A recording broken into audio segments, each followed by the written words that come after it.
Yeah. Happy Monday, everybody. Back with another episode of Access Granted, and man, I'm looking forward to this one tonight. It's gonna be good. I'm looking forward to this one tonight. My sister Alenia Renee is back in the building. Yes. Stacy was holding it down for me. Thank you. Stacy held it down. Shout out to Stacy Rose. As Yes. always, she held it Thank down. you. Thank you. I really want to jump right into tonight's show, but I do have a couple of things that I want to talk about. First and foremost, let me put these pictures up here real quick. You got pictures. Yeah, just one picture, and I hate to have to share this because Mr. I'm nominated for fifth. Yeah, I'm gonna get into that too. But first, man, I wanted to share this picture, and send out thoughts and prayers out to the families of these three guys right here. These are the three football players from the University of Virginia, that were murdered by an ex-football player over the weekend. Oh, I didn't know. I was gonna say, by the look on your face, you clearly didn't hear about this. No. The football team was just returning back from Washington, D.C. On a field trip, and they were sitting in the garage, I believe at the stadium or somewhere on the campus of the University of Virginia, and an ex-football player walked up and shot and killed these three, and I believe he also hit two others. And of course, we don't know the story. I don't know if this was something personal against the three. I don't know if he had something personal against one and the others were just collateral damage or whatever the case may be.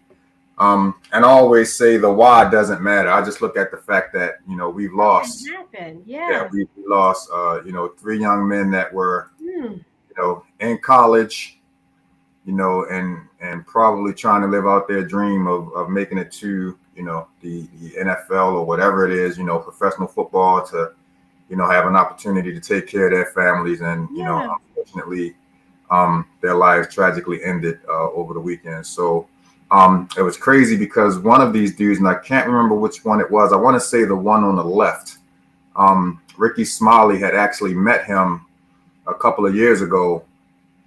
And he was saying that, he met the mother first, and then the mother introduced him to the son, talking about how he had just buried his father and so on and so forth. And Ricky Smiley, being the type of person that he is, kind of took the young boy under his wing, and would, provide stuff and everything.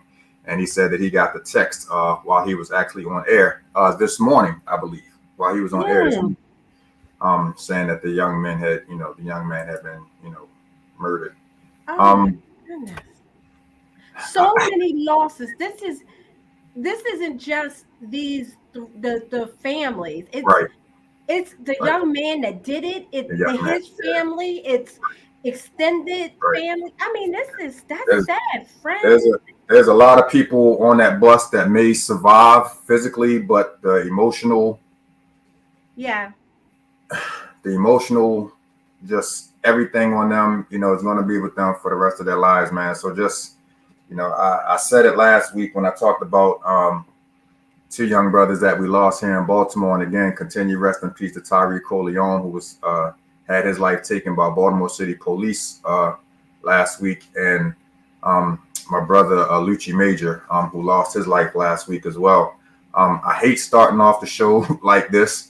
Last week, I had to force myself to just totally stop talking about everything that was going on and just turn it into a positive, because I felt myself get ready to dive into that mode of Mr. Antoine that loves this city so much and hates seeing everything that's going on. And I was like, nah, I'm not even going to do that, because that would be disrespectful to the guests, because I could have went on about that for an hour. But I had to show these three young men some love, man. So just again, thoughts and prayers go out to their family. We had our final tasting for the Access Brand Signature Long Island Iced Teas. Mm-hmm. We came out with a new flavor, which we're calling Green Light.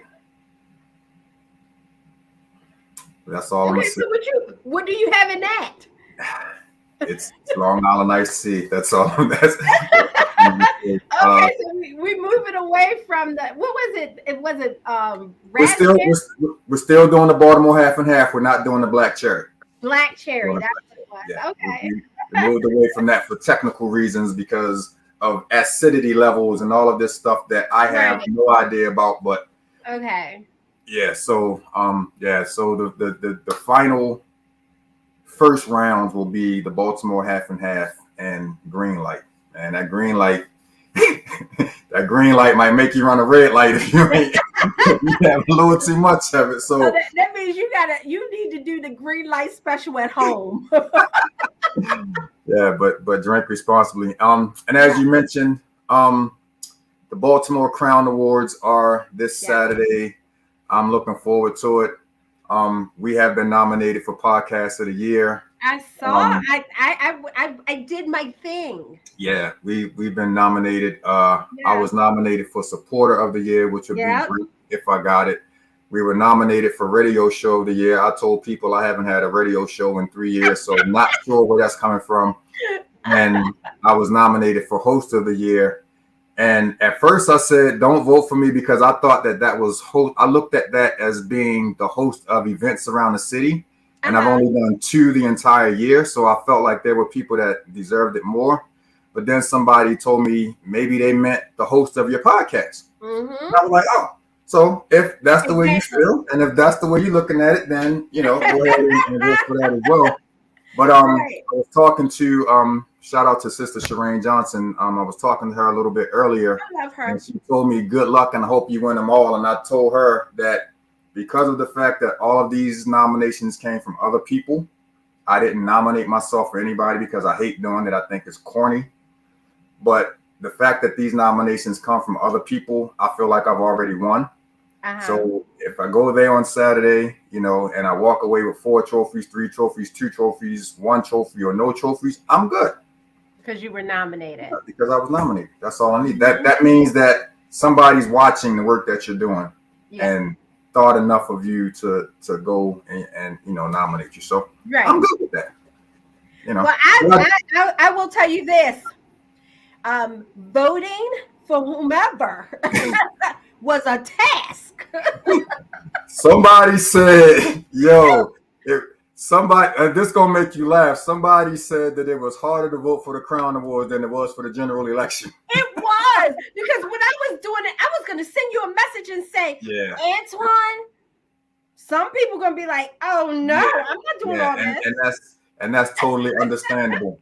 They have so many, first of all, a long list of candidates, or what's the categories that you can vote for, and not only and then they have a long list of nominees under each category, and then they want to know why you're voting for the person. I don't think you have to fill in that part. Yes, it is. It's a required field. Oh, well, then I didn't vote for myself yet because I didn't do that part. Yeah, there's it's like the first, what is it? It's like the first 3 things are required. Okay. And I believe that is one that's required. I know. I just felt like I had my little notebook. It's a lot. And it's a lot. And I'm just like, I'm trying to understand. Maybe they want to make sure that, in my mind, they're just trying to make sure it's valid votes. Yeah, and not just clickbait. So and not just clicking. And I get that, but on the other side, to play devil's advocate, I can also understand those people that might come and look and see how much and be like, oh, I ain't got time for all of this, and then just doesn't do it. So right, their intentions are to do it, but because they got to answer so many. But I will say, if they say Antoine got 1 vote, it's me. That's you. But no, I do have quite a few people that told me that they've gone and voted, and I definitely appreciate anybody. With me. Yeah, I do appreciate anybody that's taking that time, especially for this show. Like this is really like the one that matters. If I can only win one, I would want it to be for this because I feel like we've come a long way, and I feel like we have such a long way to go with this. So but whatever. Again, I've already won because I've been nominated. That's the way that I approach it, and everything else is just icing on the cake. I know that's right. We're gonna get into this guest, man, and I'm not gonna get this guy a big introduction. You gonna let him introduce himself? Yeah, yeah, I could, but I do have something that I want to say. First of all, this dude is good for nothing. He's good for nothing, and he's sitting in the background doing this because that's our little inside joke. I was gonna say that's an inside joke. We call each other good for nothing, man. But this dude right here, man, is one of the most solid dudes that I ever had the pleasure of meeting in my life. Had the honor and privilege of being a groomsman in his wedding. Oh, nice. We did, without a doubt, hands down, the greatest groom sing-along in the history of wedding receptions. We shut it down. I dropped Hennessy on my tuxedo because somebody fell back on me when we were doing the fallout part and everything. But just a real thorough dude, and I love just knowing that I can pick up the phone any day, anytime, and call this dude, and he'll be there for me for whatever I'm talking about. And the thing that I love the most about him is if it's something that I need to hear that I don't want to hear, that's the dude that's going to be honest with me and tell me. He's not one of those yes men that's just going to be like, yeah, yo, you know, you're that's good. It's good. Don't worry about it. If I'm messing up and I need to be checked, this is the dude that's going to check me. And he got a lot of muscles under that hoodie. So I'm not going to, you know, talk back when he's correcting me and everything. But my brother, Russell Brereton, is in the building. And I get the feeling that we still not hearing you, bro, because when you clapped, I didn't hear the clap. You just muted yourself and then you unmuted. So say something real quick. Okay, what happened to Alenia? Where my partner go? Okay, we got all kind of tomfoolery going on right now. I'm not hearing you, and my sister just dropped off. Kendra said that was a nice wedding. Yeah, that was a real amazing wedding, except for the Hennessy being knocked out of my hand. I'm still feeling some kind of way about that. All right, we got to get these technicalities fixed. Again, can't hear him, and my partner, maybe her paycheck didn't clear last week, and she just decided she didn't want to do the show no more. I'm not sure.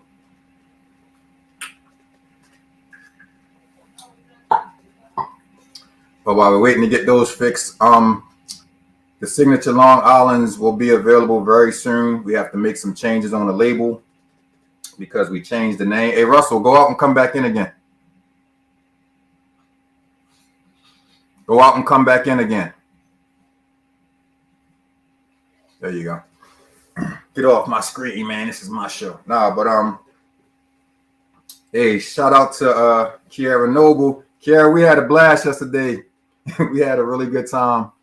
All the way out there in Cecil County. But the signature Long Island iced teas will be available for order in the very near future. Like I said, we just have to change the labels because we changed the name, or we went in a whole different direction with one of them. And instead of the black cherry one that we were going to do originally, we're going to do one called Green Light. And like I said before, the green lights might make you run some red lights. So please drink responsibly. But I'm looking forward to this. Yeah, Kiara, we did. We definitely did. And I hate being here by myself because I really don't have anything to talk about. Let's see. Russell's back. Testing. Still can't hear you, bro. There's a little microphone thing show on the side when you go into the studio. There's like a little gauge, and you'll see the green bar going up and down when you talk. It's before you get actually on the screen. It's back when you're in the little studio part when it says enter the studio. There should be like your picture. Alenia says she's trying to get back in. We're waiting for you. There should be like your video, and then it should be a little microphone thing beside you, or something that says check your audio just to make sure that the audio is working before you actually get to this part. Come on, we're gonna get this right. This is how you know it's gonna be a good show, because the devil is trying to play games. We don't mess around. I get Russell on a speakerphone and put a microphone up to the speakers so we can hear what he's saying. This is definitely going to be a powerful show. Kiara, Kendra, y'all want to come on and sing a song? Sis, I said, yeah. I said maybe her check from last week didn't clear. You saw this. Oh, don't be saying that. But look, so let me show you something. While we waiting for Russell, we got a new background, right? Remember I told you I had a surprise for you. Yeah, I saw that. I was like, look at him. He get nominated and then he come out with some new shoes. So you can't see it right now, but you'll see it when we go into third party mode. Right behind me is the Joy Nook Book Club logo. You can see the bottom of it. You can see the bottom of it right below the bubble right there. But for some reason she didn't put it on the two. Oh yes, she did. It's on the 2-person one right there. You see that? There it is. Oh, look at us. The Joy Nook Book Club. Look at y'all. Look, I'm telling you, I just went away for, I called out one time, right? I go here and look at the replay, and all of a sudden I see all this newness. A whole new. Why you gonna put my post up there? I'm trying to get back on. Hey, Monica. Shout out to Kiara, Kendra, and Monica. It's my Kendra. Hey, y'all. That's Kendra. Yeah, look, my husband upstairs, he's ironing his uniform, y'all. He official. That man don't play. And he got the heater on and the iron. Oh, so he just kicked out all the circuits in the house. I understand. Checked out all he come down all cool. I'm going, and he goes, wait a minute. Y'all always panicking. Just hold on. We got this. It's a woman thing. What we got now, bro?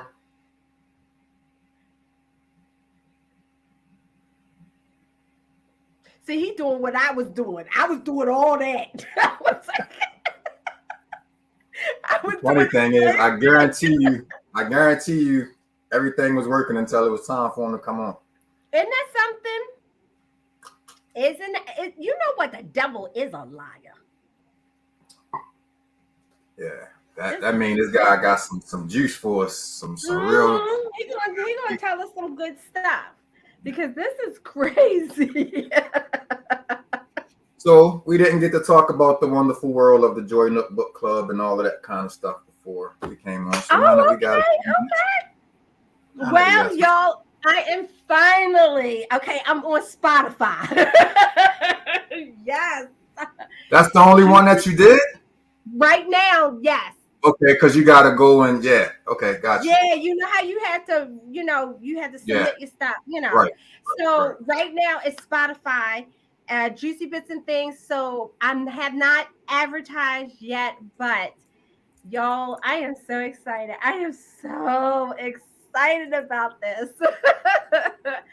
So yes, and the great thing about Juicy Bits and Things, we're going to be talking about dating, marriage, divorce, friendship. We're gonna be diving in. And when I say juicy bits and things, it's going to be juicy. I'm gonna have my sister girls on there sometimes, and we're gonna be coming from because I have. Do I need to get you to come to VLF and do a marriage ministry session? Let me know. We are going to do some things, and I'm excited. I am very excited about it. A lot of times you get discouraged quickly when you're doing things by yourself because the learning curve is huge, which right.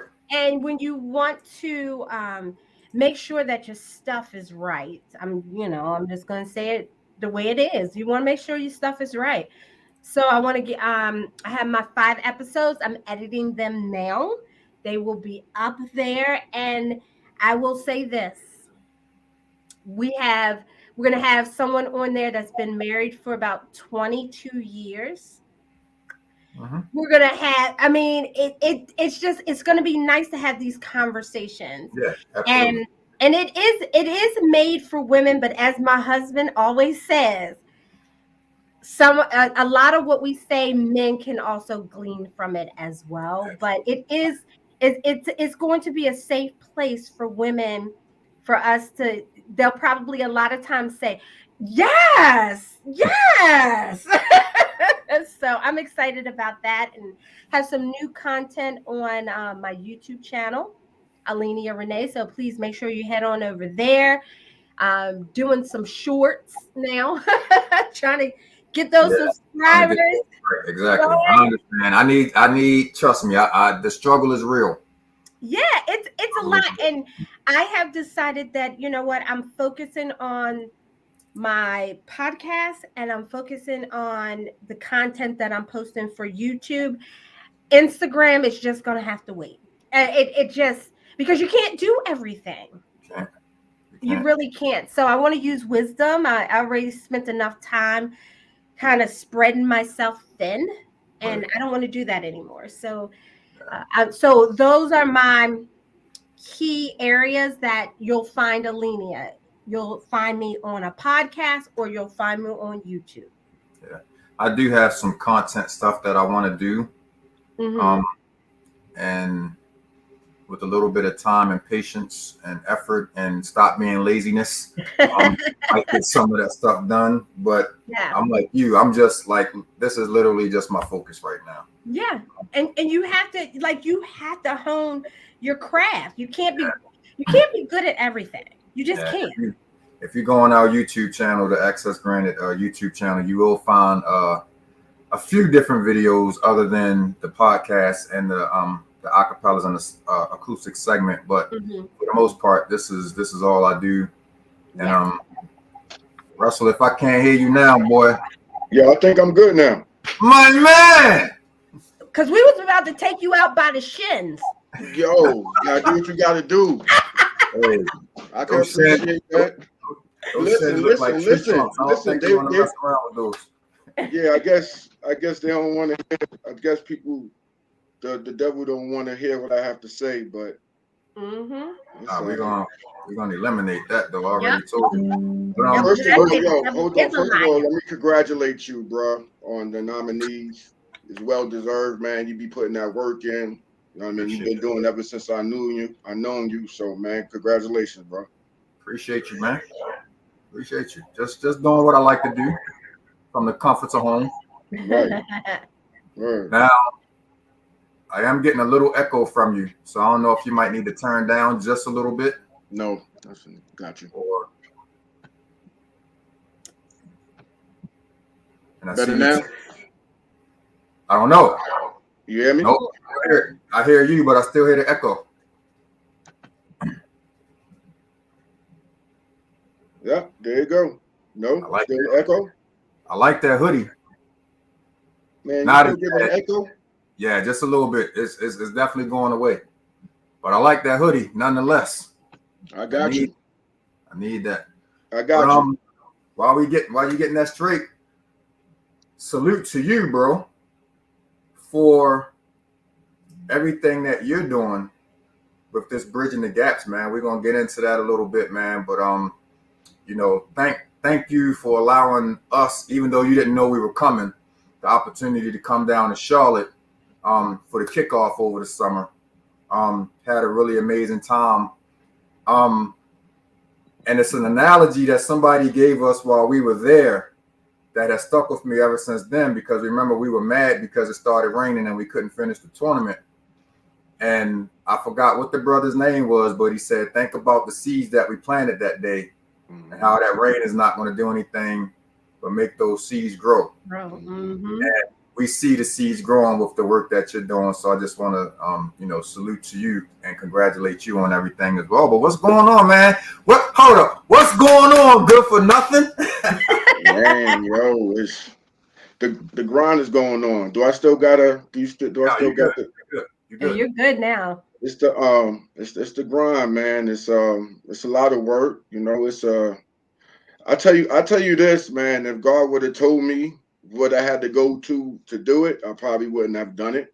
You know, but I'm grateful that I did. You know what I mean? Because I don't think I would have the fulfillment, and I still got a long way to go. But I think this is the best I ever felt in my life as far as a balance from a balance standpoint, spiritually, mentally, physically, you know, and I'm in my prime, man. I'm in my prime, man. I'm just ready. I'm just ready to go. Just ready to go. Yeah, we had a chance to talk the other day, man, and you know, we talked a little bit about the book. Congratulations to you. You are now a published author. Congratulations with that. But you know, the one thing that I got from talking to you the other day, man, is that like you're literally just scratching the surface of what is about to happen, man. Not only, you know, not only for you as an author, but for that organization, man. I just feel, and I've had this sense ever since it started, but definitely now, and talking to you the other day, just to hear the passion that you're talking with now, bro. I feel like some Barack Obama, you know, magnitude stuff is about to happen, man. So, you know, for the uninitiated, talk a little bit first about the organization. What God put on your heart to make you even start this, you know what I mean? And then talk a little bit about the progression that you've gotten to up to this point. Man, well, I think the first gap that I realized, the major gap was the generational gap. Absolutely. You know, because I was always loved by the older generation and I was well respected by the younger, but I never really knew why they couldn't get along, you know. So I was like, you know what, Russ, it felt like it was my purpose, you know. And then as I guess as it was going, Bridging the Gaps kind of created itself because you heard Bridging the Gaps plenty of places because it's such a general term. Right. You know, but I think with me, I actually did my research. I looked up the definition of a bridge. I looked up the five, like the reasons why bridges collapsed, you know, and I wanted to see if I could really live by that because it's a general term, Yeah. you know. So and it's also a part of branding because I'm about going international, you know. That being said, it has to be, you know, it has to be in the literal sense, and I think that's where being an author comes into play. You know, so that's the first one, the major one that I got, but then it was a lot of little gaps in between, you know, and it goes really according to how I moved in life. Like I was I was comfortable being uncomfortable. What I mean by that, I just moved around, especially after high school. I went to a lot of different colleges. You know, I worked a lot of different jobs. I traveled the world. You know, so I have a lot of transparency because of the different type of people that I met. You know, and I always had like people always pretty much geared towards me the same way, no matter where I went. You know, so I think that really tapped into my purpose that I just had that gift to just be anywhere. And I'm a 6'4" tall black dude, but at the same time, I'm a chameleon. Yeah. You know, I can move anywhere. You know, that's just, and I think that's a big part of bridging the gaps because you got to be able to have an understanding of different cultures to even do that. And then you got to be tough because you're a messenger. You know what happens to the messenger. Yeah. You know, so that pretty much was the gist of it. It's a lot of other stuff that goes into it, but I don't want to be too long with it with that. But that pretty So much the gist of it. let me stop you right there because you mentioned something that kind of rung a bell with me. Um, you mentioned the little gaps. Mm. You mentioned the little gaps, and that made me think about foundation. And yesterday, Victorious Living Faith. Yesterday afternoon, we went to Union Bethel AME Cecilton to celebrate their 152nd anniversary. And Pastor Phil spoke on the importance of the foundation being right. And I know that you've been big on making sure that the foundation for what you're doing with Bridging the Gap is correct. So much to the point that you told me the other day that you basically eliminated all of the positions. Even my position, I didn't even know I was fired. You eliminated all of the positions, quote unquote. But I understood what you meant. But I want you to share like the importance of just making sure, because nothing that you can do from this point on is going to be right if the foundation of your organization isn't correct. Can you touch on that a little bit? It's like sports, man. Like my sports is background, and it's about, you get to the point in life when it's about having specialties. Like for instance, when you go to school, your first 2 years you take your general classes, but once you get into your major, your classes start being more directed towards your major. So when you grow in something and you want, and I'm not here to be second to no one. That's number one. You know what I mean? So with that being said, I want people to be able to come in. First of all, it got to be a want. It got to be a want first, right. and then you got to have a drive, man. You got to want to do this, because this is not easy. This is not easy, So when it comes to the foundation, I believe if you don't know your foundation, you're not going to know how the devil's going to attack you. So you gotta, and it's just not about knowing your foundation, it's also about knowing the people that's around you. I could tell by pretty much, and I did a great job about this throughout the years. I could tell somebody's close to me how the devil is going to use them to get to me. Because the reason why I know that, because that's what I'm working to help them with. So it's kind of like helping them, but I'm being selfish to myself, which is really not being selfish, because one hand wash the other, both wash the face. So you get to a point, especially now, I believe I put the work in, I believe I branded it, so now it's about growing. Now it's about growing, and it's new.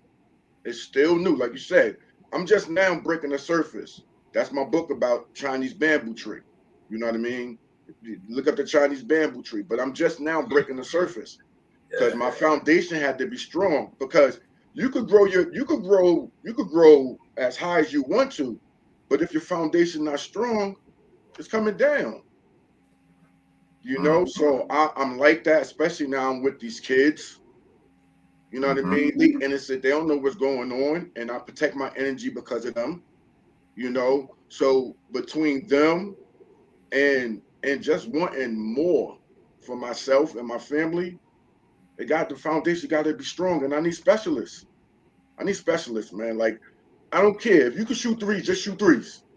I got you. Don't worry, we go get you the ball. But just because you could dribble the ball once in a while, don't do that and turn the ball over and now be like, yo, just shoot the ball. We got people that could dribble. You know what I mean? And I think, and it's the team concept, and it's wild, because as much as people love sports, they don't get that part. That's why sports is so beautiful. Tom Brady is the greatest quarterback ever. Yeah. Would you think Tom Brady would want to play with another 10 Tom Bradys? Who go block for him? Who go run the ball? Who go catch it? Right. Yeah. You want that. You want different strengths around you, because that's how you grow. Right. And I did have a question, because I kind of want to go back, and I know you were trying to move forward, but I did have a question.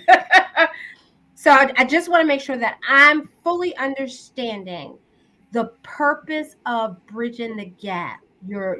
Is it a foundation? Is it a group, a club? A club. I mean, for those that are out there listening, what is it? Bridging the Gaps is pretty much an umbrella. Okay. You know, so it's pretty much like Walmart. You know, it's a one-stop shop. You know, that's why I do a lot of different stuff to bring stuff under Bridging the Gaps. Like for instance, I do landscaping, and everything I'm doing is to provide opportunities for people. You know what I mean? I'm not trying to. At the end of the day, I'm done past being a player. I want to be the person that pay the players. You know what I mean? Because that's the person that gives certain people opportunities. That the players, yeah, you can have a real. My boy is nice, but it's different when you're the one that's actually cutting the checks and you making them decisions. You know what I mean? You have more. You have the more of the ability to bring people in that nobody will ever look at. You know, I always looked at myself as, you know, underdog, no matter how much I did in basketball. You know, but for whatever reason, I just wasn't in the right room. Bridging the gaps, however it is, whether it's through the books, whether it's through landscaping, whether it's through basketball, because I got a few other things as well. As long as we providing opportunities, you know what I mean. I think that question will get more direct depending on the demand because I'm not putting anything on God. I'm allowing Him to use me. You know what I mean? Right. And I'm not about getting put in the box. That's why I really don't even like titles.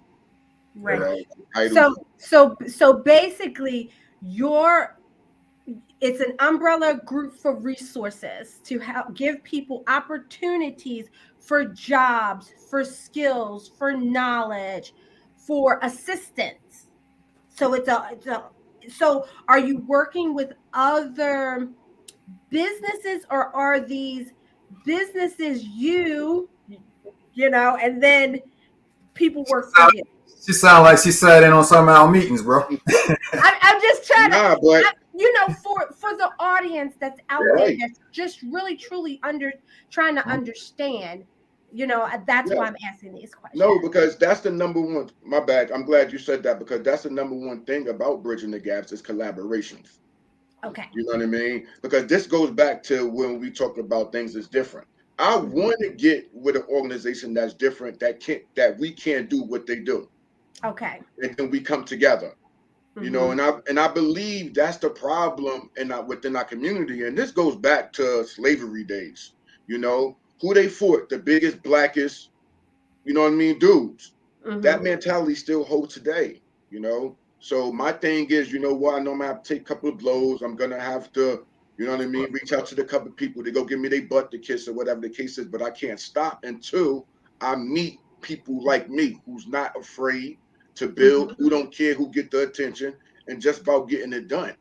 You know what I mean? So bridging the gaps, we are kind of like the middleman initially, but then we moving out the way, you know, because that's another thing about me being that because a lot of people I was pretty much well known. I was cool with everybody.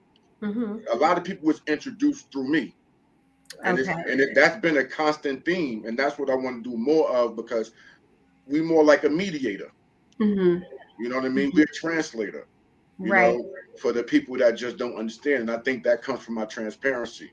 We got the ability to do that, go back and forth. Gotcha. So are these companies and organizations that you collaborate with, are they Black owned businesses, or it doesn't matter? How are you structuring your relationships? I think it depends on because it really don't matter. Like when it through basketball, I work with a white church. This organization that we just got through now, they Black. You know what I mean? My goal is to connect them. That's So it kind of gets tricky, and I have to play it by ear when it comes to that, and I actually have to see their demand. That's why I'm better at working off of people, so then I can make that decision to see which way I'm gonna go with it. You know what I mean? Because it's one of those things I really can't because I don't know the situation yet. But once I get more involved in them and I see how I could bring value or we can bring value to them, then you know what? Then I go according to plan and you know what's in my toolbox. Gotcha. And I think that's the beautiful thing about having a big toolbox. I got a real big toolbox. Gotcha. Real big. So with this toolbox that you have, okay? I told you it was gonna be good, bro. I told you. So I want to make sure that when people come to you, what would be an ideal, okay, and it may not be in place right now, but how do you envision the life cycle of what an individual would go through when they come to Bridgin Da Gaps to get whatever they need? First of all, they got to know what they coming for. You know, because as much as I can read people, I'm not a mind reader. And a lot of times people think one thing for them, but it could be another thing. So I look at it plain and simple. When you come to Bridgin Da Gaps, just bring a work ethic. I'm strictly for the hood. Like, I'm for the dudes that's locked up, that's coming home, who don't have a job. You know what I mean? That's what I'm for. I'm for the hood. You know, I don't mind. I understand that we could work with that. If you're willing to work with that, we could work with that. And I think that's and I think what happened with me, and the reason why I'm so in tune with individuals like that. Number one, when I was growing up, I had people that was in the streets that looked out for me, and they was like, "Yo, Russell, listen, you just play basketball and worry about school." So I had those individuals. So because I'm the type of individual, because of that, when we start building these buildings, going into some of these communities, and this where I think a lot of people that's just on the outside, that just add in the money. I think this is where they don't really take consideration. You have to go talk to the big homie. You got to be willing to talk to the big homie. You know what I mean? Because at the end of the day, you could put the perfect thing there, but if you don't get at least give them gratitude to them, then you know what I mean. You never know who they have hanging out there. And to be honest, it's a real simple conversation. Listen, this is what I'm doing here. I'm coming here just respectfully, allow the kids that want to come in there to come in there. You know what I mean? You get that mutual agreement, especially when you're a real dude, man. You'd be amazed what could happen. It's kind of like the street version of checking in when you go into somebody's backyard. You find that person in that neighborhood. That kind of, I won't say sits high, but that kind of has that level of respect and clout in the neighborhood. You don't just pull up on another person's block and start shooting music videos and all that kind of stuff. I definitely understand where you're going with that. Just about being respectful, And, but go ahead. No, go ahead. And second thing are the kids. You know what I mean? At the end of the day, no matter how much time I want to spend with my kids, right? It's still, the time is limited. In order for them to come back to me the same way, they need consistency.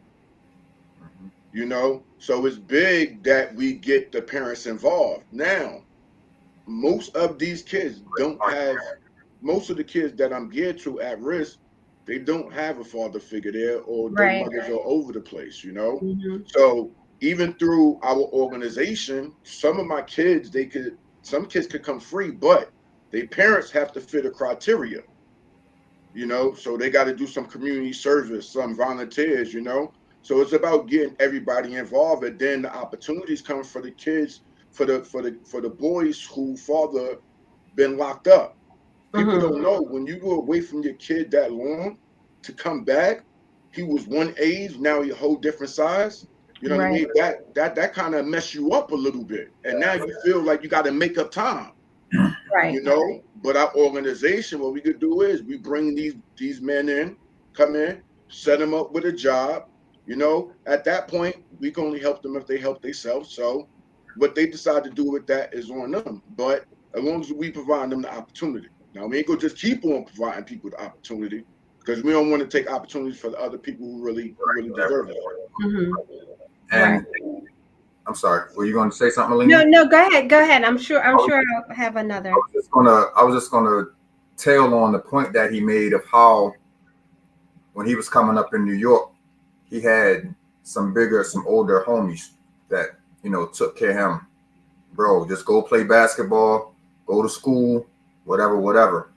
Um, in the neighborhood that I consider myself to be from, Liberty Heights and Garrison in Baltimore, we also had, as we were coming up at ages 13, 14, 15, 16, those 19, 20, 21, 22, up to whatever age, guys that were older than us that kept us on that same path. You know what I'm saying? Those are the guys that said, y'all stay focused on what y'all need to stay focused on. We're going to check you if we find out that you're not doing what you're supposed to do. Mm-hmm. And we're going to make sure that nobody else comes into this neighborhood to pull you away from your focus, so to speak. Right. You know what I mean? Somewhere along the line, I hate to say it, we started dropping the ball with that. Mm-hmm. And I feel like Bridging the Gaps is now that bridge to start doing that over again. I feel like there's a reason that we hear about so much gun violence, so much disrespect in our community from teenagers and, you know, so on and so forth. I think they've already found, and schools have only been back in for like 3 months. They've already found like 7 to 8 guns in various schools around the city so far. I personally, even though it's not just me, because I feel like that I've reached back and I've done my part, but my generation as a whole, I feel like somewhere along the line we dropped the ball and didn't connect with the generation under us as a whole. And I feel like that's a major part of why a lot of things are the way. We can't do everything. We can't reach them all. Mm-hmm. I felt like we could have reached a lot more in that generation than we haven't, especially here in Baltimore. This is where I am 99% of the time. So this is the only place that I can be accountable for. Right. I feel like somewhere along the line, we dropped the ball. And you're starting to, well, you're not starting, you've been seeing the repercussions of that. I feel like Bridging the Gap is doing exactly what it says. It's bridging the gap and trying to pull these generations together where a lot of us have failed. And I salute you for that, bro. Yeah, and I'm glad you mentioned that, and I want to touch on that a little bit because I didn't want to blame our whole generation just because it's something that I realized, so I put it on myself because of that. Exactly. Because I was like, because I saw that exactly what you was talking about, how the big homies had us. What happened, and this is what I believe what happened. What happened was the big homies showed us that it could be got. Mm-hmm. Once we start getting it, we were so busy getting it, we forgot to show. Sure. Yeah. You know, now you got to realize that's just a course of life. You know what I mean? When you get more, you know, sometimes the generation below, they're going to get more opportunities, but they're not going to have the same foundation, you know? And I knew it was just one of those things where it's life, you know, it's part of the cycle. The thing about the cycle is that it comes back around. So I was working for it to come back around, which I believe is now. Mm-hmm. You know, that's why I said the time is perfect for me with everything that I have going on, you know, through my pain, laugh, love, through all of that. You know, right now is the time to do what we always talked about, what we could do. Or, you know, where we drop the ball at, we could pick it up now. Yeah. You know, you can look at it just with rap, you know, even with rap, hip hop is starting to come back. It's starting to get that substance back. That's why Fabulous, Kiss, Jay-Z, it's like they getting better now. Buster, you know, and they starting to collaborate more as well. You know, and that's what people have to understand. So much is going on outside. If you don't collaborate, you're gonna get lost. Look how many companies join forces. Pizza Hut and Taco Bell. You know what I mean? People don't understand. Yo, I'm telling you, everybody go. It's so much out there for everyone. Yeah. But I think it comes down to attention. You know, it comes down to attention. Who want to have that title? Right. You know, and sometimes that prevent us from really helping the kids because now we battling with somebody that we're supposed to be teammates with. So I think with me, I just have to figure out where I was gonna put my energy, and I believe I did a great job, and I know, I know where I'm gonna go with it now. I know where to put my energy at. I know where I could go full throttle. I spreading myself thin, so now I know my limits. So now I could bring myself back. But I know my limits. And I know with certain things. Okay, Russell, you won't go beyond that. As long as I know that, it's really easy after that, to be honest. Right. So it sounds like, and I just want to make sure I'm clear, you are actually providing that bridge with younger, like all different age groups. That's huge. That's a huge feat because a lot, it's hard to deal with one age group like millennials or elementary school or teenagers. So who do you have that you have in your, in, I would say, in your service group that is really helping you with ensuring that you're staying aligned with what your values are for your organization because of the fact that you're servicing so many age groups? Mm-hmm. Well, I have a lot of connections that I always worked on throughout the years. At the end of the Mm-hmm. day, I'm real considerate about people time, you Yeah. know. So now that I'm at this point, them people that I had in my back pocket all them years that I always built with and I always talked to, now we all coming together. See, bridging the gaps is we. Even though I'm initiating it, it's still we. Now, what you talking about, if it was just me, yes. Mm-hmm. But it's plenty of people that's in my vision, because at the end of the day, I just want to focus on coaching these kids Mm-hmm. and then making a final decision on certain type of things, if that even have to come to me, because I'd rather not. I'd rather put that on other people. So the key is to get other organizations that bring people together. But that takes time because just collaborating with one organization gonna take some Mm-hmm. time. Now you got to Yeah. do another one. Now Yeah. you got to collaborate them together. Mm-hmm. And communication. Oh, that's what I learned through marriage. Oof. Communication Don't is we know it? by far, you if you can't communicate, Yeah. you're not having any type of great partnership. And that's true.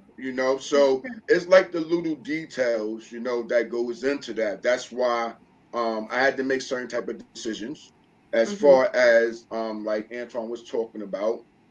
So I could allow God, the people that I'm visioning, I could allow them to come into, my life. Because I already got people that's coming in and just starting to take stuff off now. But Okay. we still just building, Right. So 2023 Yeah. is yeah, it's gonna skyrocket. It really Right. is because I'm finishing the year off strong. Gotcha. Gotcha. So, one of the things that I talk about a lot on my YouTube channel is I talk a lot about your core values Mm-hmm. and what you value, and that how important it is that you align yourself with others that value the same thing because the relationships can't be strong. You're Mm-hmm. not able to flourish, you're not able to grow if you don't. You'll Mm-hmm. find that you have that miscommunication, Mm-hmm. as you were saying. And it's just so ironic how you brought that up, that you have to be aligned. And sometimes you got to make that decision and say, we're not aligned. Not that your business is bad, but it's just not aligned with the vision I have for Right. what I am doing. And as someone that Mm-hmm. is leading, and I'm going to say leading, Mm-hmm. um, you have to do that. You Mm-hmm. have to do that. And um, That's a great I point. know you're in North Carolina. Mm-hmm. And so are you focused in a certain radius? Like the businesses and things, are they in a certain radius, or are you your collaborations go all around North Carolina? No, it's basically right now we in Greensboro. Gotcha. Okay. Then this is the thing where I talk about spreading myself thin. That's why I just dibble and dabble. But my main thing is building this nice and strong here, you know, and making this the model, and then replicate it from there. Because you know, my plan is to come up to Baltimore, come up to New York, but in them cities, I need to gain some momentum, and I think this is the perfect city for me to do that. To gain some momentum, because they got crime down here, but it's not like in Baltimore and New York. Right. You know, so I could really, I could really gauge bits and pieces, and then pretty much just come in and just add value to the people like Antoine, you know, and some of my boys that's doing stuff in New York. Just add value to what they doing. Pretty much just, just filling in the holes. Yeah. You know, just bring a little seasoning. You Right. know, because yeah, you know, just a little sprinkle. Ain't trying to do too much. Yes, absolutely. Bridgin Da Gaps, Baltimore. I'm on a lot of them, like, because my goal always been, because you know sometimes we get ahead of ourselves, especially. Oh yeah, I understand. You know, so initially, before I even thought about even putting it in New York and Baltimore, I'm thinking it about somewhere overseas. Right. Like, oh, whoa, okay, Russ, woo. Yeah, you got to crawl before you walk, bro. Crawl before you walk. Right? But what it did was I set the bar for myself because I saw it. I know I could achieve it. Right. You know, so it's about setting that bar, then coming back down. You know, and working from there. And shout out to Pastor Phil, man, because he spoke about this at our service yesterday. that tone, what you speak into existence is powerful, man. So, you know, you can envision it all you want to, but go ahead and speak that, bro, because you never know. You never know what God has in store for you. But I want to ask you this, because I have Sister Kiera on here, and I know that this part will be near and dear to her heart. And I want to know if you've addressed this, and if not, will you consider, because you're dealing with so many young people, because you're dealing with so many young Black people especially, where does the mental health aspect come into play for Bridging the Gaps? Because it's necessary. Man, that comes in early, man. That comes in. I think it's a big reason why I work with kids like 9 and 10 years old. You know, because I believe you got to catch them early, man. You got to catch them early. Once they get to a certain age and they get tainted, man, it's more difficult. You know, so if you catch them early, you provide the right consistency around them. You know what I mean? Because I believe, because like for me, like even when you go into my book, that was a big change in my life. I went from a drug infested Harlem, you know, to Emeryville on Long Island at the age 9. You know, that's when I was just starting to get understanding, but I wasn't tainted, you know. And then by the switch of that structure and the consistency, man, I just thrived, man. But if I would have stayed in Harlem, man, I'd have been a big time drug dealer, locked up or dead. You know, and that's just the reality of it, man. People gotta understand something. First of all, we born into a system that wasn't even designed for us anyway. You know, so the mental part is already on us since birth. You know, because we're trying to figure this thing out that we have no idea about.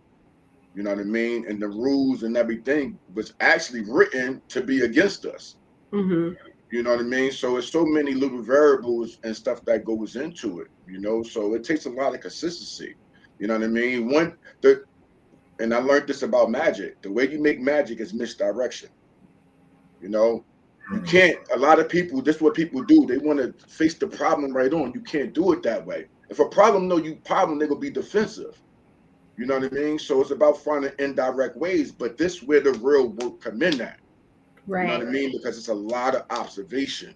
You have to observe, you know, you have to speak. You have to know when not to speak. You know what I mean? It's just so many things that goes into that portion of it. And I believe that's where the mental health starts at. You know what I mean? It begins there and then it continues, depending on the kid's situation. You know, but if you could provide that, or you see a parent or whatever, you provide that into the parent, You know what I mean? It got to be an indirect way how you deal with what's going on, unless it's going to be impossible. Listen, bro, if you come up to me with your fist balled, what you think I'm gonna do, man? If you come up to me with your fist ball, I'm swinging first because you're not gonna get a chance to get that off. So right. Man, listen. Sorry, I'm from West Baltimore, so I'm sorry. Now, peep this. Imagine if I was coming up to you to tell you some great news, like, yo, boy, but you would never know. Yeah. Because that's the first instant, like, yo, you know what I mean? And that's why, because it's like that, sometimes you just gotta go tap somebody on the shoulder, throw something at them so you won't disalarm them or anything. You know what I mean? It's certain techniques that you have to do. And I learned that by training this stuff to myself, man. I got to put this comment by Kiara back up. She says, y'all out here changing the narrative and breaking cycles. Generational curses are real. People falling victims of circumstances every day. And that's what it's all about. Mm-hmm. Breaking those cycles. That's what it's all about. And so, with that being said, I'm going to bridge this gap. Because Kiara, the mental health stuff is near and dear to her heart. Mm-hmm. I don't know if there's any way that she can help you down there, but if there is, I can definitely connect you to.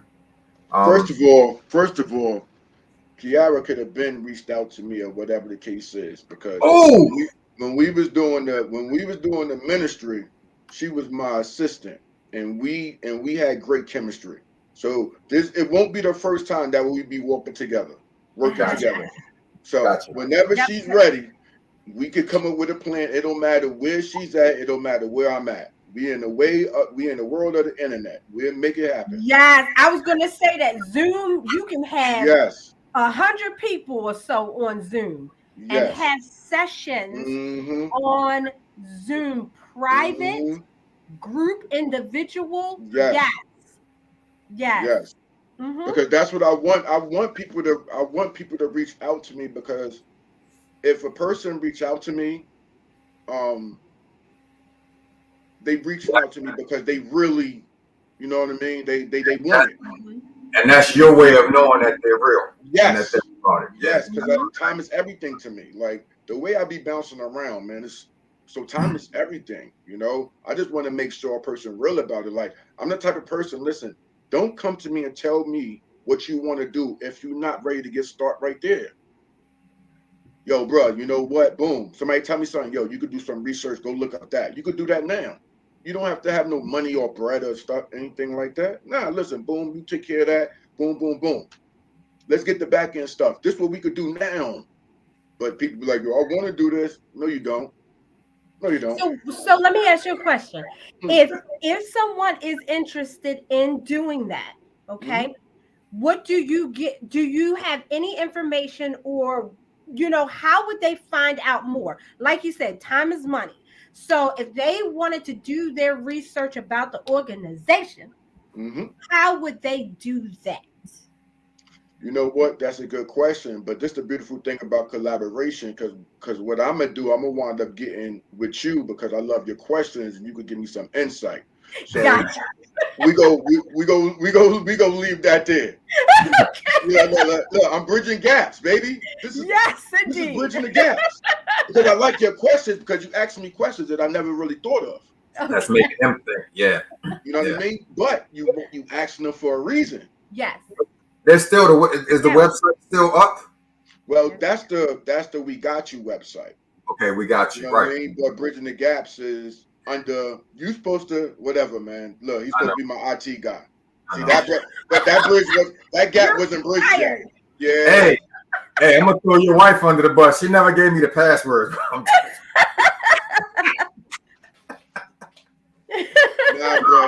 that's something I definitely need to hop on soon. Yeah. Is getting that, because for whatever reason the website wound up crashing. First of all, the dude did me dirty. The person that did it, he just messed up the whole thing, you know. So, but yeah, I definitely need to jump on that, because a lot of stuff gonna be coming, and I do want people to be able to go to the website and get information like that, so then I don't have to answer all these questions. Right, exactly, and that's why I asked that, because you want to definitely have a funnel of how people find out and then show their interest. And then that way you can designate, okay, you know what? Right. On Thursday nights, whatever in there from this form that has been uploaded, I'm going to review and then I'll submit. And yeah, I got you. And I think that's the toughest thing. I believe that's the toughest thing about being an entrepreneur and doing what I'm doing, because it's easier to work on another person's schedule. It's harder to work on your own, you know, because you think you got the time. When in actuality, you actually got less time, you know. So that's me working with people, getting with people, helping me with my own structure. Because I'd rather one of y'all put it on me like, yo, Russ, you do this from 8 to 10. Because y'all did it, I'm probably gonna take it a little more, okay, because I don't want to let y'all down. Y'all depending on me to do it. But if I say it to myself, I'm like, well, you know, I got enough 15 minutes. 15 turned to an hour. Now I'm up at 2 o'clock in the morning to try to get something done that I could have got done at 8 a.m. in the morning. Yep. You know, now I'm behind. That's why I was almost late for church yesterday, bro. Man, there saying 15 minutes. One, I had to go pick my mom up and all of that.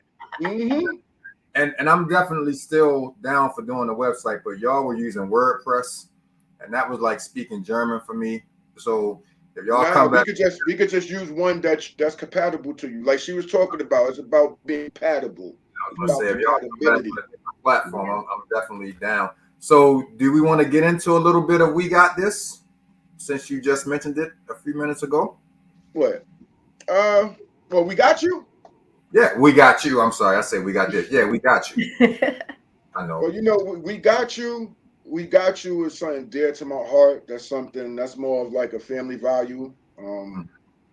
So my mom's take care of a lot of kids, being younger, and I had to really make sure that I got the difference between We Got You and Bridgin Da Gaps before I could really give it to other people. And it's simple. I learned, write a few words. We Got You is pretty much my child. You know what I mean? That's the nurturing. You know what I mean? That's why that I was gearing that more towards females. You know, because most nonprofit organizations have more females in it because it's more of a nurturing thing. Yeah. You know, and Bridgin Da Gaps is the father. Bridgin Da Gaps is the one that provide for We Got You. You know, and basically We Got You is for the at-risk youth. I don't really like. Let me just take the at-risk out the equation. It's for the youth because when, like, North Carolina A&T is down here, and my big thing is getting into North Carolina A&T, and it's for this reason. North Carolina A&T students is going to give my kids the consistency that they need. Yeah. Because they look up to them. You know, A&T is all over Greensboro, you know, as far as that. So if I'm mentoring the college students, they mentoring the kids and the kids mentoring me. That's the cycle that I would love to portray. You know, that's why We Got You. As far as that part, we also have to add in the mothers. You know, like I want the fathers. I want the fathers because I believe I could really show them. I don't have to talk about it, you know. But We Got You is more of a nurturing thing, man, and it's more of a want than anything. That's something you got to want to do because that's you don't get paid up front for that. Say it again, bro. You know what I mean? But it's a great investment. That's what people don't get. It's a great investment, you know, because what you put in, you get out, you know, and even when I was working on doing my best, even though I don't know why I didn't understand, the only person that's going to see my vision is me, you know, until it actually happened. But even when I was doing that and I was trying to get people to find the one in it, I said, you have to find the one in it for you. As long as it aligns with the main purpose of the organization, we good. And if people really would have took that strategy, people would have been able to really see, like, yo, this could go down because now we helping. You remember that one time we had that conversation, that Zoom, and Demaya was talking about her son. You remember that Zoom, Antoine? When she was talking about her son that committed suicide? Yeah. Oh my gosh. Yes. Yes. That was Yes. such like, and to me, that's a part that I visioned it, because my thing is this: how are we gonna help the people out there if we can't help each other in here? Mm-hmm. We all going through something right here. We don't have no peer groups. We don't have no accountability partners. You know what I mean? This is something that we need. That I was working to create that type of culture, but people, it wasn't the same. It just was we just wasn't compatible. You know, Yeah. now I'm getting around these other people who's presenting this what I present to other people. Now they presenting it to me, and I'm like, oh, okay, nice. You know, so it's just one of those things where it's also a test. Yeah. It's also a test. But we got you as the baby, man. Bridgin Gaps is the father. Bridgin Gaps gonna do whatever you have to do to protect this baby by any means necessary. You know? Okay. So let's transition over into this book, Mr. Author. Good. Because I was wondering where we were going there. We gonna get into this book because you know, and this is Alenia's. It's her thing right here because she's this is her thing right here, man. Talk a little bit about Man. why you got to the point where you felt it was time to start putting your story out to the world through this book. I believe I always wanted to do it. Well, not really through a book, but I always wanted to be able to tell my story somehow. But I think when I start doing Everyone Has a Story, that gave me more enlightenment to tell my story. And because um, this one I was doing the poetry, I'm like, you know what? And it was a challenge too. I was like, I want to see if I could actually write a book, you know. So then it came to, but I ain't know where to start, man. Mm-hmm. Because I'm like, where do I start? Because I don't think people understand. Like, put it like this: I'm glad my first book is an autobiography, because I believe it's one of the hardest things to do, because you have to put yourself in third person a lot. You know what I mean? You have to get a lot of outside of your biased opinions. Yep. You know what I mean? And then the main part is the name calling. Mm-hmm. You know, because I was cool with a lot of people. If I mention everybody that I was cool with, I'm just gonna have a book of names. Right. You know, so I had to put a criteria on that for myself, and I was like, through these books, I'm mentioning the people that have an influence of who I am right now. Mm-hmm. You know what I mean? So just because I smoke with you and I drunk with you, you know what I mean, that don't mean your name get mentioned. Come on, bro. Come You know on, what I bro. mean? It got it. You have to have I'm talking about an impact that affects me to this day. You know, and once I got that got that criteria down, I created a law. So even when I want to put certain things, it didn't happen, and it helped the flow of my book. And Mm-hmm. I tell y'all this, man, I won a national championship. I got a great wife. I got a beautiful son. These three books, because it's three parts, they at the top of the list with them, man. And the understanding that I got from writing my own autobiography, man, is I'm telling yo, listen, like you talk about putting existence, I believe it's gonna be a bestseller, man. It's so transparent, and it's boom, boom, it's like back to back. Boom, boom, boom, boom, boom.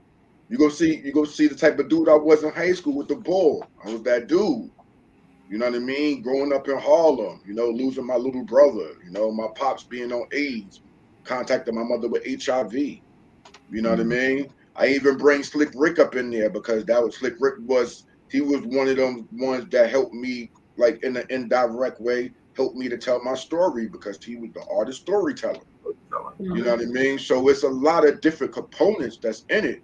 And then also I I knew it was gonna give me a level of understanding, but bruh, I never thought it'd be like this. like the understanding that I have of my purpose, man, and how this is going on while I'm starting the basketball camp. Right. You know, it's so crazy because unlike most coaches go right into coaching right after they finish playing basketball if they did. I didn't do it that way because I didn't want to be put in a box. So I started working on a lot of different other stuff. But now I'm coming back to basketball when I need it the most. Yeah. Mm-hmm. You know what I mean? Because this is the most probably vulnerable time of bridging the gaps right now because things are happening.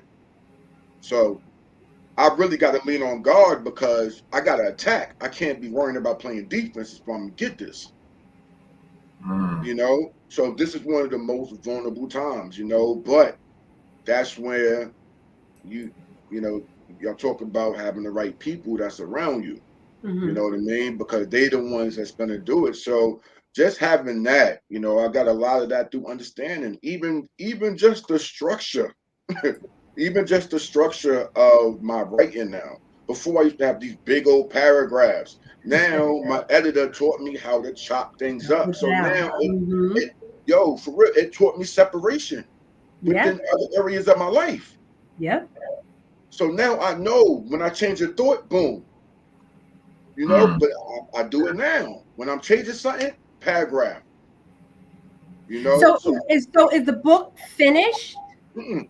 Not yet. Okay, so you're still working on the book. I'm still working on it. Got you. Okay. I'm just putting the final touches on it. Like the book is actually done, but me and the editor we going over it because, like we said, oh yeah, oh absolutely. We trying to get this book in Barnes and Nobles. We don't want any mistakes in the book. Right. Exactly. You know, and that's the beautiful and I'm telling you, and this is bridging the gaps. This is the bridging the gaps. The person that's editing my book was a former teacher of mine. Wow. You know, so that's wonderful. Listen, and I wanted her to take ownership over it. So it went from my book in the beginning to ours. And that's the awesome thing. So it's just not me. It's pretty much my story, and she the one that structured it. Mm-hmm. You know what I mean? So it's just a definition of bridging the gaps. That's how I work. I like working off of people. You know what I mean? Right. I don't want to. I don't like when it's just one sided. You know, you're supposed to feed off each other. That's how you grow. Yeah. So is this the expressing myself through words? No, that book is out already. Oh, that's the poem book. No, hold on. Because I was getting ready to go back to that. Because I was going to say, so do you have a book of poetry? Yes, that's expressing myself through words. I was getting ready to share this, and I was like, "Hold up, I want to make sure this is the right joint." But the autobiography is almost done. The autobiography should be out at the end of this year. Okay. Cool. Okay. Gotcha. So yes, that's pretty much put it like this in the music terms. Expressing myself through words is the mixtape. Gotcha. Bridging the Gaps, Chinese Bamboo Tree. Album. That's the album. That's the album. Yeah, that's the album.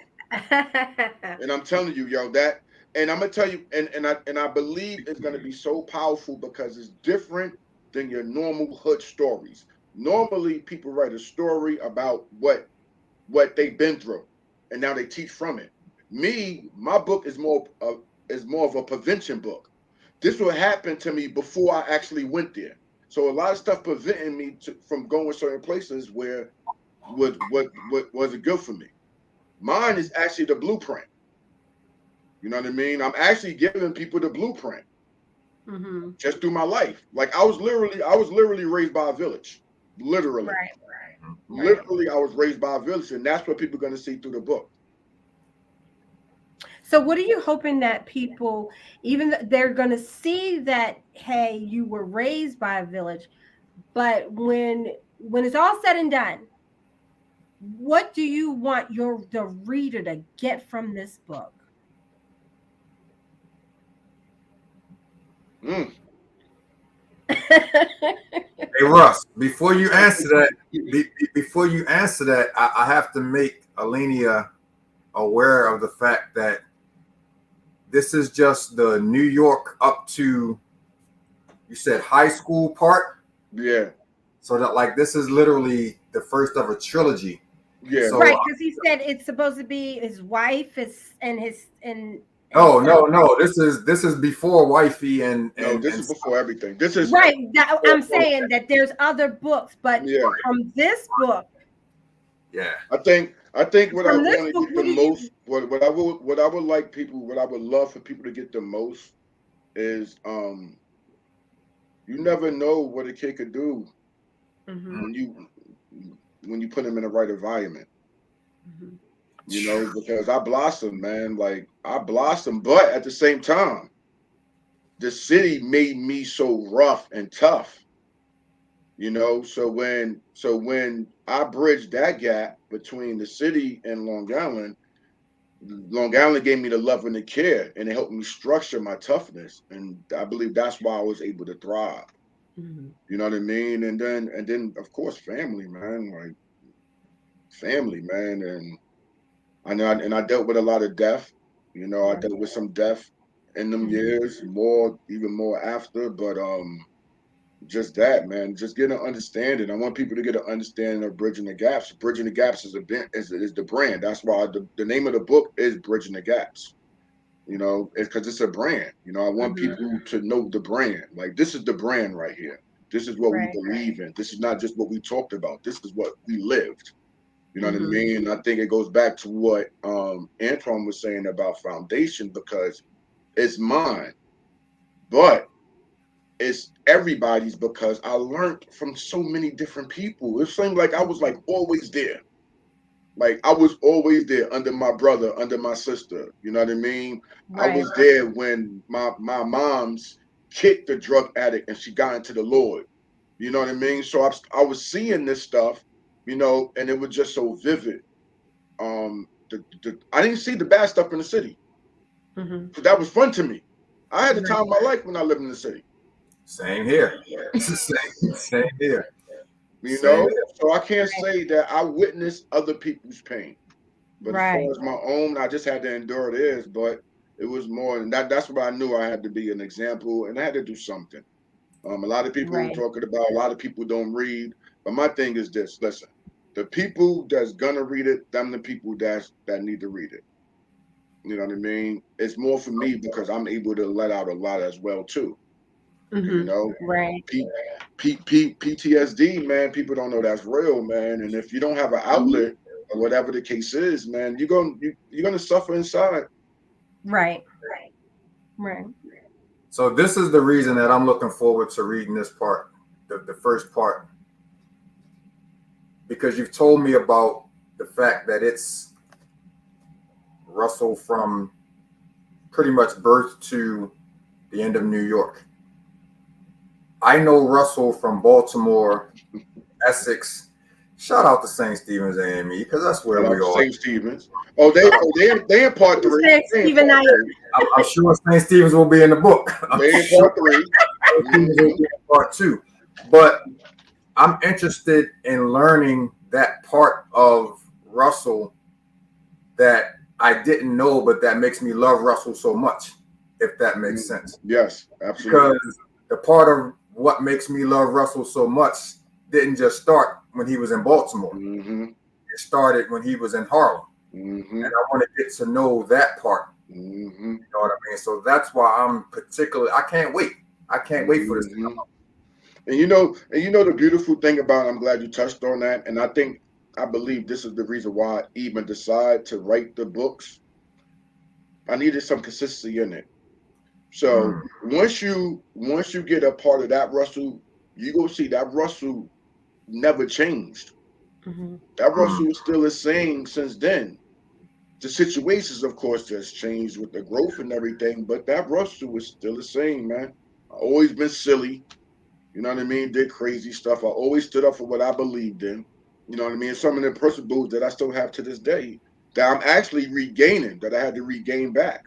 You know what I mean? You know, that fire that I had with basketball, you know, I lost that a while ago. I just would work. So, yeah, man, that Russell was mad cool, man. Russell was mad cool, man. It came to the point where when I stopped playing basketball, it's gonna be a part 2. When I stopped playing basketball, and you know, that's people left with basketball, and I started hating the world. You know, then I was on some. That's when I was on my Kobe, my man Charlie. F for everybody, yo. Word. That's how y'all feel. You know what I mean? But that comes with the territory. It was a gift. You know, I shared it. God gave me more. I created plenty more gifts from that one gift. Right. So yeah, I believe when people read that part, I believe because it's a novel. I believe the visual of it, people are gonna be able to paint, you know, the nice picture in a head of pretty much me, especially if you know a little bit about me, you'd be able to fill in some of the blanks. Right. I need to go back and find out why you good for nothing. I need to. Yo, first of all, that's a funny story because my boy, he the one who actually came up, a mentor of mine.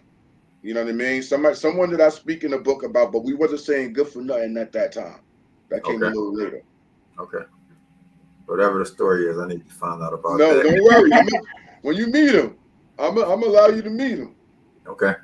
But I want to know, before we get out of here, I want to know a little bit about what made you make that transition from everything that you've known, everything that you always had, the way that you were raised in New York. What made you decide that you had to get a change of scenery and come on down to little old Baltimore?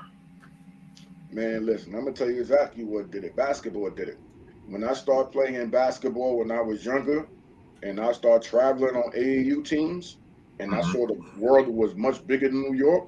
And plus, when I started getting around them Southern girls with them Southern accents, brother, it got you. Yes. I knew I was out, yo. Words by. I knew when I was like 14, 15 that I was leaving New York eventually.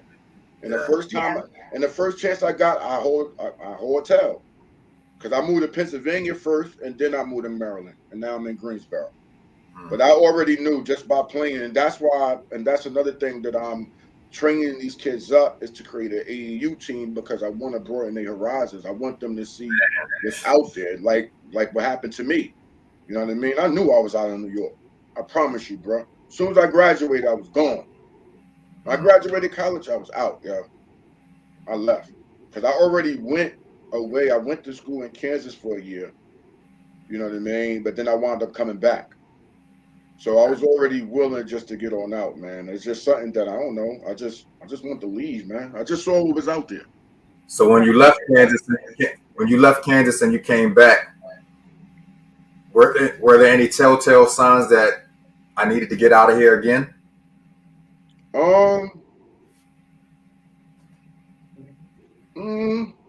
You know what it was? I needed to come back because I think I missed the part of training. I don't think I was ready to be going at that moment. Okay. You know, I was still overprotective over my moms. I was finding reasons. I was looking for reasons to come back home. You know what I mean? To be honest, you know. But even with that being said, man, and I think this going to be a big part about part 2 of the book, me and my mom's relationship, man, and what I was able to learn through this woman. You know what I mean? During that time, as I'm going through my own trials, because now I'm really going through trials. You know, high school was just smack on the wrist. You know, and now afterwards, I'm really going through trials, man. I was doing my own recruiting. You know, and it was just so much I was doing, huh? I said, look at Kiera up here dropping all these jewels. Sometimes you got to circle back to move forward. I know that's right. Absolutely. Yeah. What brand big nice? You have to go back to your safe. You have to go back to what makes you feel safe. Yes. So that you can kind of reevaluate that if you and I'm not gonna say everyone does that. No, right. So that you can reevaluate, so that you can move again. And sometimes what happens is you start growing, your skills start getting better, you know, and you forget the fundamentals, you know. And sometimes when things get chaotic, you got to come back to the fundamentals just to get stable again, you know. So, I think my mother was the one though, man. I ain't gonna lie, my mother was the one. Yeah. But my premise of that question was there was nothing like going on in the streets that made you. Oh man, listen, there was a lot going on in the streets. But I'm gonna tell you what happened. I went I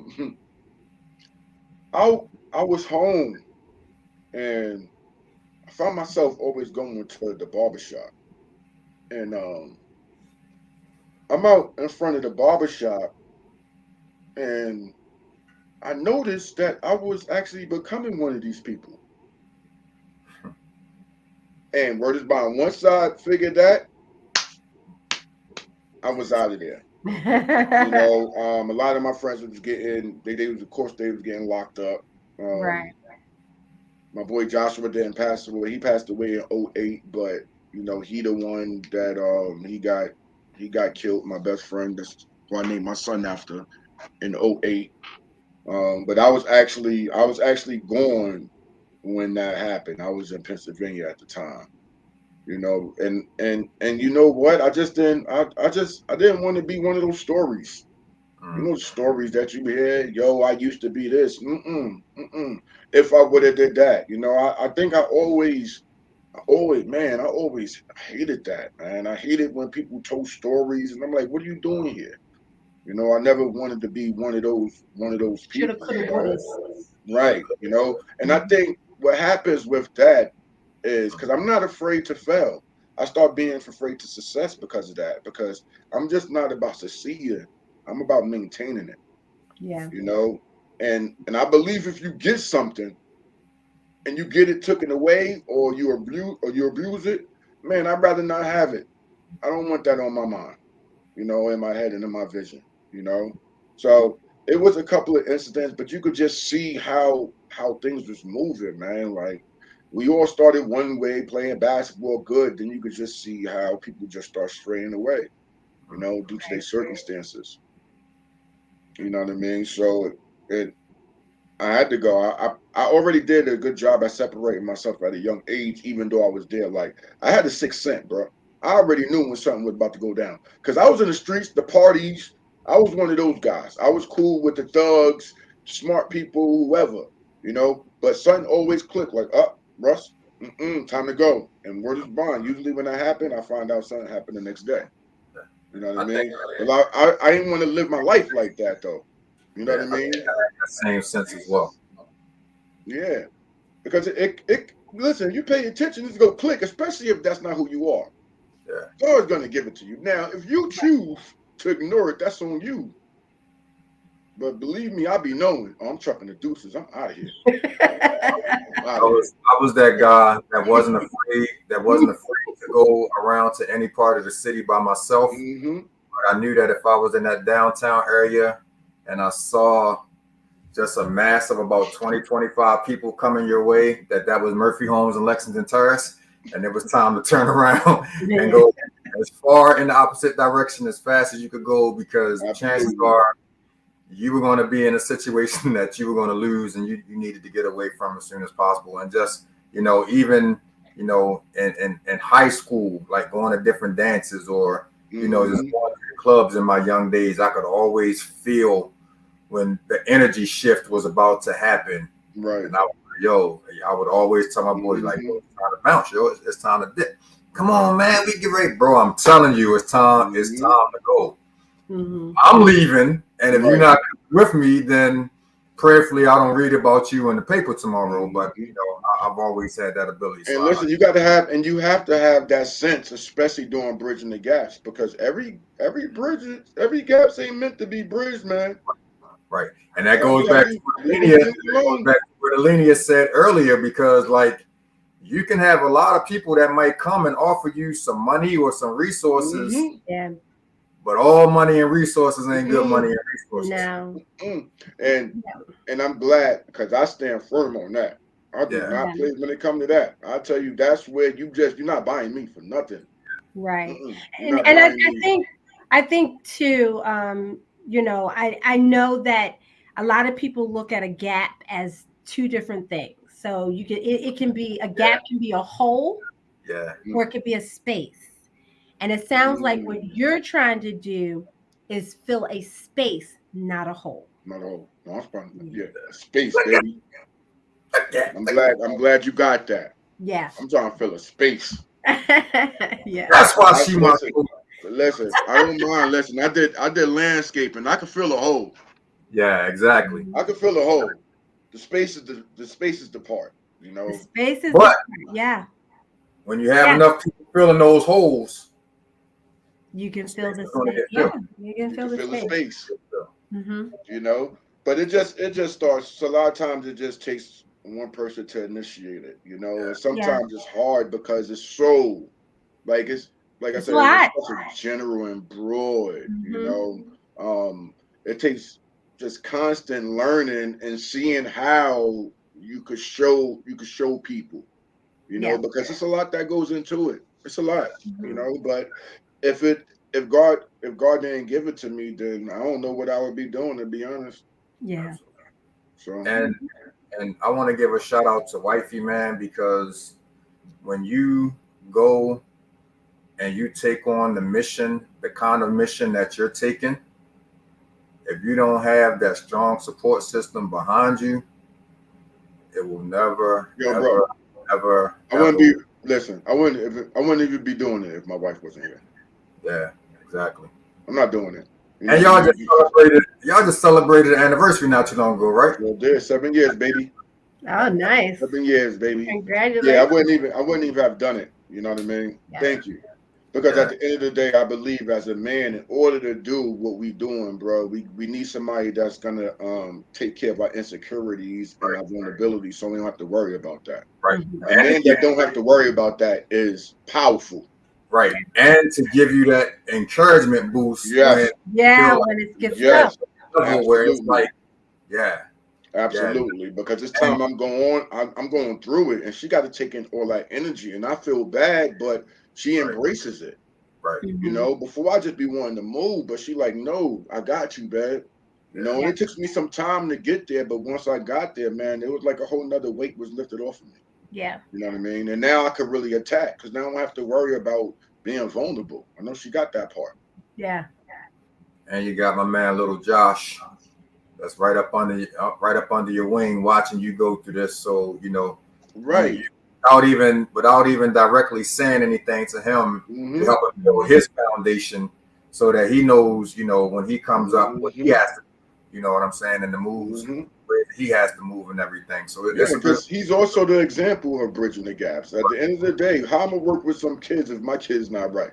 I ain't gonna look. I'm like, hold on, that's your son over there. I don't know if my son should come over here. Right. You know, but if you're giving them a great example, they like, oh, damn, that kid is well behaved, he's respectful, he work hard. You know what I mean? He's pretty much my model, my example. You know, and plus because he getting older. I was just talking to somebody today. I gotta step my game up. Yeah. He's watching. He's critiquing me now. Yeah, exactly. You know, so I gotta step my game up. He just giving me to step my game up.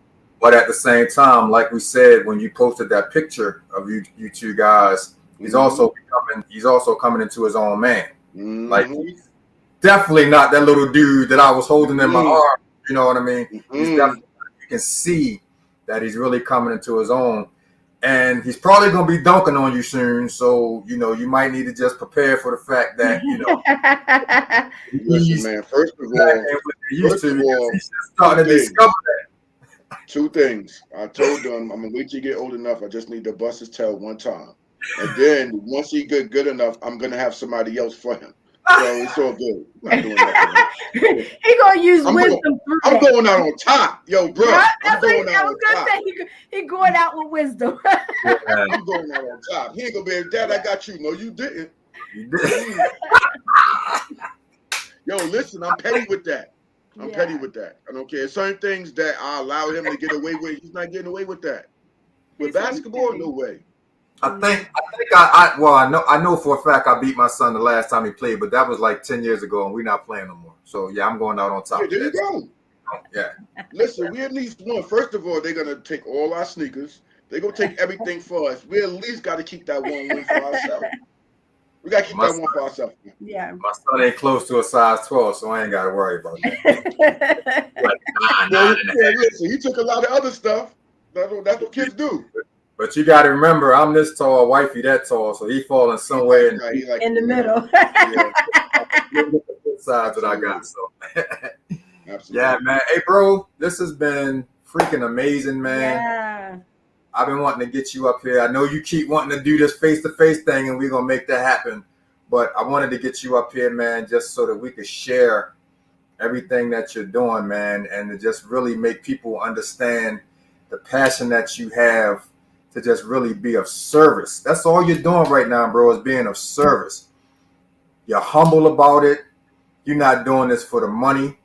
You're not doing this for the fame, the recognition, et cetera, et cetera, et cetera. You're doing this because God has really placed this on your heart, and it's something that you're passionate about. And as long as you keep that same mindset and you keep that same grind, the sky's going to be the limit for Bridgin Da Gaps in Greensboro and Baltimore, New York, Italy, Czechoslovakia, Russia, et cetera, et cetera, et cetera. You know what I mean? Like I said, Pastor Phil, he spoke on this yesterday, man. You got to be careful what you speak. He was like, he hates hearing people say that I'm broke. Stop saying that you broke. You know what I mean? Right. Because if you're broke, if you keep speaking that you're broke, you'll stay broke. You're going to stay broke. You know, say I don't have everything that I need right now, but I'm going to get. You know what I mean? And Bridgin Da Gaps doesn't have everything that you need right now, but it's a work in progress. And I know that you're going to keep working. I know that you're going to go to the casket with this. That's a fact. At some point, you know, it's going to be a worldwide thing, or it's going to be everything that God meant for it to be. If God only means for it to be, that's it, Charlotte or Greensboro, Baltimore, New York, then that's what it is. You know what I'm saying? But whatever it is, however far it expands, it's going to be great. And I know it's going to be great because everything that you're doing. So I salute you, bro. No, I appreciate y'all having me for real, man. Thank y'all. I need my hoodie ASAP. I got you, bro. 2XL, so I can make sure that the sleeves are long enough, you know. And then, of course, I'm going to wear it on camera and represent and support, man. But definitely, man. I know that you said that the book is this close. Is there like an approximate date, or do we just need to stay tuned at this point? Right now, to be honest, it's on me, man. And I'm gonna be honest with you, through the grace of God, man. Like even the published company I got, they didn't even charge me no overhead, man. Like I'm telling you, and that's why I believe there's everything that's going into this book. So right now, it's really on me and the editor just to get it done. I'm thinking the middle of December. Oh, yeah, no, it's going to be before the new year. I wanted to go into New Year with the book. You know what I mean? It's a small chance that if I do push it back, I will push it back to my birthday in January. But that would be the longest. Yeah, let that be the max. That's the max. But as it's looking now, it's going to be the end of this year. I want people to go into New Year with a certain type of inspiration. Ride the wave, you know, because I'm a strong believer. It's not how you start, it's how you finish. So finish this year strong and take it into the beginning of the year so you can start strong. Gotcha. So that's my goal. But I will keep you posted with that, bro. Absolutely. Because you know I'm already buying one, so 3 or 4, and gift them to somebody that I feel like needs to hear that message. You know what I mean? That's usually what I do. So. Yeah, shout out to Kendra. She wants a hoodie. I hope she doesn't think I'm paying for it. Yeah, you paying for it. That make more money than me. And Kendra, you know, Kendra's in a different tax bracket than I am. She is. But Kendra, I'll get the information and I'll see what I can do. I might be nice. That might be your Christmas. Kendra, we got you, baby. We're gonna make sure you good. Absolutely. Yeah, bro, that's it, man. I appreciate you, bro. Yeah, I like y'all setup too, man. That's cool, man. I like y'all setup. That's ill. See, look at that, Antoine. Your new shoes look good to everybody. Yeah, I switched the game a little bit. I switched up. I wanted to go into the new year doing something different. Yeah, no, that's nice, man. I feel welcoming. But just in case it wasn't right, I kept the old one. So if we needed to look like that, I would keep it like that. But nah, go the other one, man. Oh, where is it? Oh, I got it. Now listen, keep on doing your thing.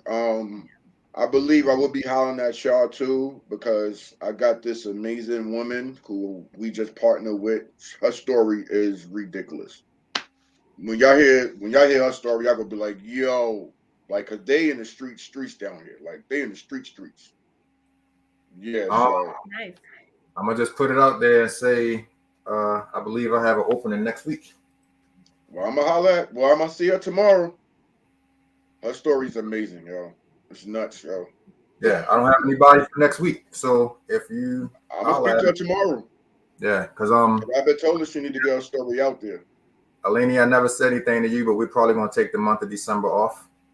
Just I know you love that. You'll still get paid for the month. You know, the same thing that you've been getting every other month. I get the same amount, right? Right. But yeah, definitely thinking about taking the month of December off. So if we can get it in the next 2 weeks, I can definitely make that happen, bro. All right. Now I'm gonna hit. I see it tomorrow at the Friendsgiving that's they giving. So that's what it is.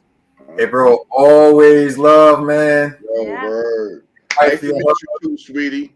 You're welcome. And I will be hollering at you. So absolutely. Antoine has my information. Because I need the help. I'm a Bridgin Da Gaps need the help. Let me say that. I'm a Bridgin Da Gaps. Bridgin Da Gaps need the help. Your wife, your hug. Y'all be easy. Y'all have a blessed night. Right, Josh, that's for me, and say, boom, that's from Uncle Antoine. You know how we do. I love you, bro. Appreciate you, man. Too. Always, man. Always. It's my guy right there. That was good. Right there, man. Love that dude to death, man. Anything that I can never do to help that guy, man, because it's a lot of stuff, man, that he and I talk about, and you just know when a person is genuine. You know when a love is genuine, you know, and everything. So anything I can never do to help that guy, man. Alenia, promote your stuff one more time. Let them know all of this stuff you got going on. And Absolutely. Y'all head on over to Alenia Renee on YouTube, because trust me, everything is over there. Some new content has been posted and it's actually doing very well. I'm now doing shorts, like I said, so I am giving some coaching advice through shorts. So that has been interesting. So head on over there. I will be really advertising the podcast, which, like I said, right now it's on Spotify, but I'm going to fully be promoting it once all the episodes that I want to start be up there. On all streaming platforms. Yes, exactly. So it's Juicy Bits and Things, and like I said, ladies, we are going to do some deep conversations about dating, marriage, divorce, and friendships. Nice. So yeah, I'm excited. I'm a man, so I might peek through the blinds every now and then. I don't mind. I don't mind. Just to see that stuff y'all be talking about us when y'all think we not watching. I might see if I can come in as an anonymous viewer. Look, I'm hoping that when my husband retires, I can do a podcast with him, because that man, he has some good knowledge. That would be fun. Especially when dealing with men, and because he likes mentoring young men and men. So yeah. I was giving a thought about doing something with my wife, but I have no idea what we would do. Well, you know, it's a thought of mine. Now, in his mind, he is behind the camera, behind the scenes, behind the everything. She would definitely come up and do something, but yeah, she and I would spend so much time cracking jokes on each other, and like we would really have to sit down and create some structure each and every week as to the direction that we're going, because with the two of us, it's no telling where we will go. Thanks everybody for tuning in, man. Yes. Again, I don't have a show scheduled for next week. If Russell's guest comes up, then I'll say yes. If not, then we'll just take that week off for Thanksgiving. Come back. Yeah, come back the following week and do one show. And then, like I said, unless somebody like Will Smith or, Barack Obama comes calling for December. Hey, you never know. We might get that in there. But otherwise, I might just take the month of December off. And I think what I would do is I I would literally play a show a day through the month of December. I think that's kind of the direction that I'm going. Yeah, you should go through and look at the ones that got the most views and play those shows. Hold up. Hey, Kendra, what you gonna come talk about? Miss I don't talk. My bull. You better leave my bull alone. Miss I don't talk on camera. Miss I don't talk on camera. What you gonna come on here and talk about? She be doing lives. So she can't say she don't talk on camera. Look. Boo, I was there for you. I was there for you. I don't think they're not coming up here talking about nothing. But unless we come up with a simply amazing guest that I can't say no to, we'll probably take the month of December off and just, revamp and, spend that time and everything, with the family and all of that stuff. Gotcha. Kiara said Kendra ain't coming out. That's so sad. Everybody know. Y'all got that. I'm behind the scenes. Her and my husband behind the scenes. They're behind it. And then they have good stuff that they would say too. Right. That's the sad part about it. Exactly. But if you haven't already, go vote for us for the Crown Awards, man. Yes. Like I said, take the time, y'all. Take the time. Yeah. Take the time. Get you, have your little something to munch on and to sip on. Yeah. It's gonna be a minute, but Meshawn said he was trying to. Meshawn's not coming on until that album is ready to drop. Already told. Get out of here. Nah, that's my bro. Shout out to Meshawn, man. I love that dude. Yes. But yeah, with that being said, peace and blessings to everybody. I really appreciate you for tuning in. Again, thanks for whoever that was that took the time out and felt it not robbery to go nominate us for Podcast of the Year. We really appreciate it. I'm super biased, so I definitely think that this is the best thing going. Appreciate you as always, sis, for accepting the invite and sitting in with me. My mom at the end of the show last week, she texted me and she said, "Is Alenia coming back?" And I was like, "Yeah." I love her. And she talked about the fact that she missed you and how much she likes seeing us together. So I'm not sure if she even got on there tonight because she didn't say hi. But if she didn't, she'll see this. I'll let her know that you were back. Shout out to my mom. And that's it, man. Oh God, they still. That's Kiara just laughing. She's funny. Man, I love me some Kiara. I love me some Kendra. Yes. Appreciate y'all for tuning in. We out of here, man. We will see you guys, if not next week, then maybe on the 28th. Maybe. And not on the 28th. We'll see you in 2023. Hey, I don't mind. I don't mind mess it up. That's and I'm gonna say this and I'm gonna go. That's the reason that I made this platform, so that I didn't want to do a specific day. It's kind of leaned towards Mondays now, just because if that's the day that you're available and I want to have you on as much as possible. But I came into this with the thought process that if I can't do, a show every week, Kendra said, peace. If I can't do a show every week, then that's fine. I'm more into, I would rather give you 25 good shows than give you 52 shows and only 5 of them be good. So it's quality over quantity at this point. Yeah. So if I don't have a good person to give you, if we don't have a good show to bring you, it's not going to happen. That work. Tell your hubby I said peace. I will.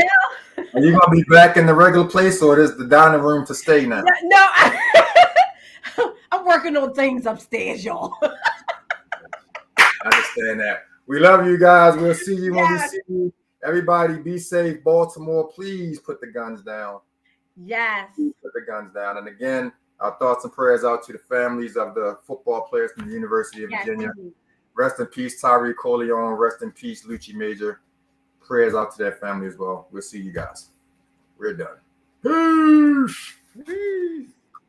Peace.